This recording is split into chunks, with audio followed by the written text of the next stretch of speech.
What's up, guys? Welcome to my waiver wire predictions, thoughts, and just overall fantasy observations from week one.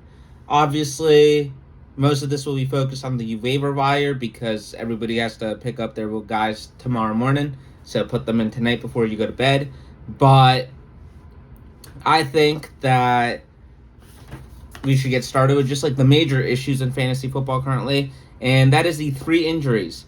First of all, Jordan Love. Now, if you drafted Jordan Love, it probably he probably wasn't like the first 4 or 5 quarterbacks taken, but you probably still took him towards the high side for a quarterback in your fantasy draft, so you're probably bummed out. However, since it's only week one, there's still some good options available. I would not go ahead and pick up Malik Willis because I do not think he's going to do well, and I don't want to hold the 2 throws in Brazil after a whole game of not playing against him. But I'd wait and see. I would not start Malik Willis in fantasy next week. However, there are guys like Darnold, like Sam Darnold, Baker Mayfield, and Justin Herbert who I would think about picking up if they're available in your league. If somehow a guy like Jaden Daniels is available, I'd pick him just because of rushing upside. He didn't really pass the ball well last week, but he still had 2 rushing touchdowns, so that's pretty good for fantasy. But Sam Darnold had 14 points, which is a little pedestrian, but, it's only his first game as a Viking, and he played really well. So I think they will open up the playbook even more for him. Justin Herbert, once again, only 10 points, but, we saw some promise from some of the receivers. Once again, first game in the system. Justin Herbert, if you just want consistently like 10 to 18 points consistently from your quarterback for the next couple of weeks while Jordan Love is hurt, I'd go get Justin Herbert. But the coup day, like the bell of the ball for a waiver wire quarterback right now has to be Baker Mayfield, who had damn near 30 points in fantasy this week. Now, it is against the Commanders' defense, which kind of sucks, but, I would still take it because if you look at the weapons that Tampa Bay has, if you look at how he's played in Liam Cohen offenses historically, and how he's played since he got to Tampa, I would be very comfortable with him as my starting quarterback. Issue number 2, Puka Nacua. Now, this one sucks even more because it's the same injury that kept him out of training camp and a few of those preseason games, even though McVay doesn't really play starters anyways. But, as we'll talk about, there's a lot of good receiver options. 2 of them are on LA itself just because of the open targets. And I think, obviously, Puka goes on IR. That opens up a slot for you, and you should be immediately picking up one of these receivers. And now, coming on to the most complex issue of week one, in my opinion, Mark Andrews. Now, Mark Andrews was outplayed by his teammate Isaiah Likely by a long margin, to the point where Mark Andrews barely played towards the end of the game when it was crunch time and they needed someone out there that could just make plays. They went to Isaiah Likely. Now, Isaiah Likely is a great tight end. I think he is someone that would start on almost any other team in the NFL and be their number one option at the position. But I would not give up on Mark Andrews just yet. Maybe don't start him. Maybe see if you can pick up Likely and then trade one of them. But I think Mark Andrews is too good to give up on yet. So definitely don't drop him. I wouldn't bench him yet either, unless like a really good tight end option is available somehow, or you can swing a trade for one. I would not. But that's just my thoughts on that. Let's get into other positions that you should pick up starting at running back. Obviously, Jordan Mason. He had 22 fantasy points this week, 29 touches, 152 yards, 1 touchdown. And it looks like because he played so well, they're going to let McCaffrey rest another week. And just because Christian McCaffrey has had trouble staying healthy in the past, I would do whatever you can to get Jordan Mason on your team tonight, going into tomorrow morning. And I think that is just a given how well he played and how good the offense is.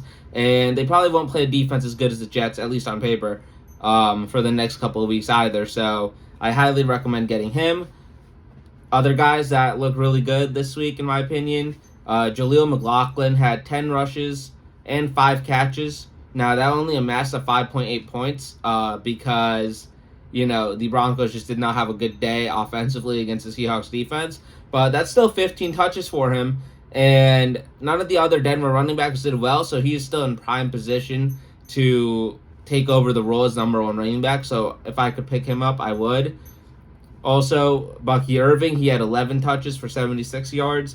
He played pretty well. Now, Rashad White is the starter, but once again, Rashad White gets hurt or you need a spot start, and 9.6 points is not a bad week 1 outing for Bucky Irving as a rookie.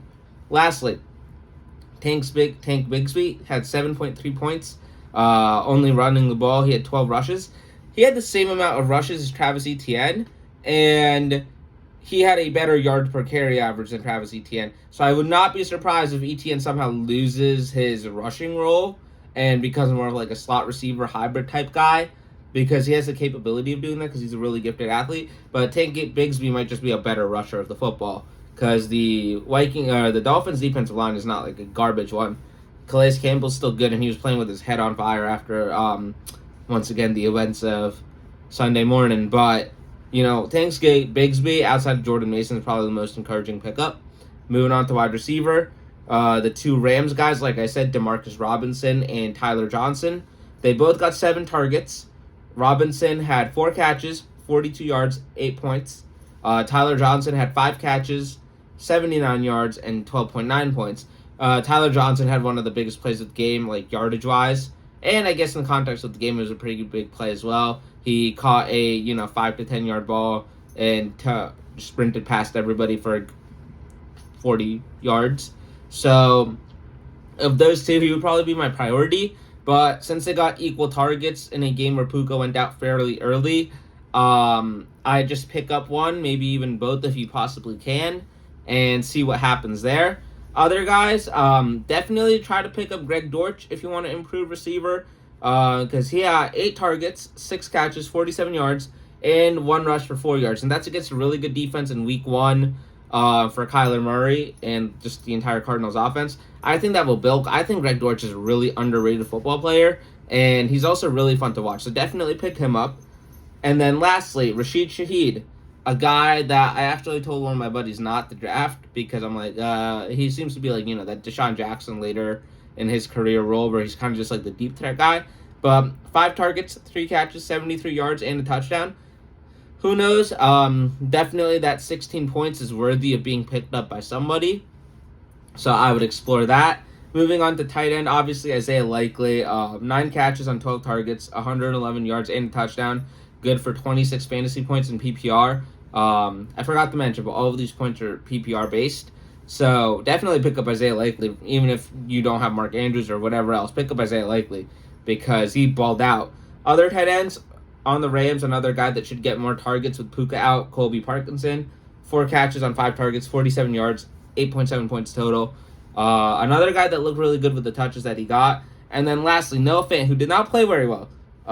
2 catches on 4 targets for 11 yards. But once again, Seattle did not have the best day offensively. I think that will continue to grow. And just based off athleticism and himself alone, I think that he's worth getting. And then obviously some of the bigger names, if they're still available, like a Kyle Pitts or something like that, go get them first. But these are some of the guys that I would pick up. I addressed what I thought were like the 3 biggest roster issues of week 1 so far. And I will see you guys next week to do a similar type of episode. Peace.